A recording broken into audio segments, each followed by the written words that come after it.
প্রিয় বিশ্ববাসী, আসসালামু আলাইকুম। এবাদত আল্লাহ কবুল করবে, আর কার এবাদত আল্লাহ কবুল করবে না? যার ইমান নাই তাদের এবাদত আল্লাহ কবুল করবে না। ইমান ইমান কি? ইমান হলো দয়াল নবীজিকে নূর মানতে হবে, আর বলবা যে তোমার আমার মতো মানুষ নবীজি, তাদের ইমান নাই, তাদের এবাদতই আল্লাহ কাজে লাগাইবে না, কাজে লাগবে না আল্লাহর কাছে সেদিন হাসরের দিন। তাদের ইমান নেই, যাদের ইমান নেই তাদের এবাদত কাজ হবে না। শত বছর এবাদত করলেও একদিনও এবাদত কাজ হবে না। দয়াল নবীজি ও বাংলা, বিশেষ করে বাংলাদেশের মুসলমান মানতে হবে যে আল্লাহর অলিগণ এই দেশে ইসলাম প্রচার করেছে, আল্লাহর অলিগণকে মানতে হবে।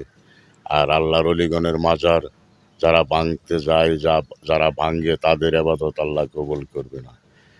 আর এখনকার বক্তারা ওয়াজ শোনায় যে আমাদের জাতির পিতাকে, সর্বজাতির পিতা আদম আলাইসাল্লাম, বাপ আদম মা হাওয়া, সেটা থেকে বোঝায় যে আদমকে কি দিয়া বানাইছে?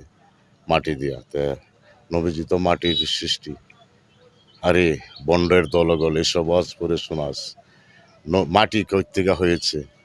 যার ওসিলা 18,000 মাকলুকাত সৃষ্টি হয়েছে, তাকেই বলিস মাটি? মাটি তো নবীজির ওসিলায় সৃষ্টি হয়েছে। নবীজিকে সবার আগে সৃষ্টি করে সব কিছু সৃষ্টি করেছে নূর নবীজির ওসিলায়। সেই নবীজিকে বলিস তোরা, তোদের মতো মানুষ আদমের সাথে তুলনা দিস। যারা এইসব ওয়াজ নসিহত করে, তাদের ওয়াজ যারা শুনে, তাদের আবাদত আল্লাহ কবুল করবে না। ওদের থেকে বিরত থাকবেন, সাবধান, হুঁশিয়ার। ওদের দ্বারে কাছে যারা আসবেন তারাই জাহান্নামী হবেন।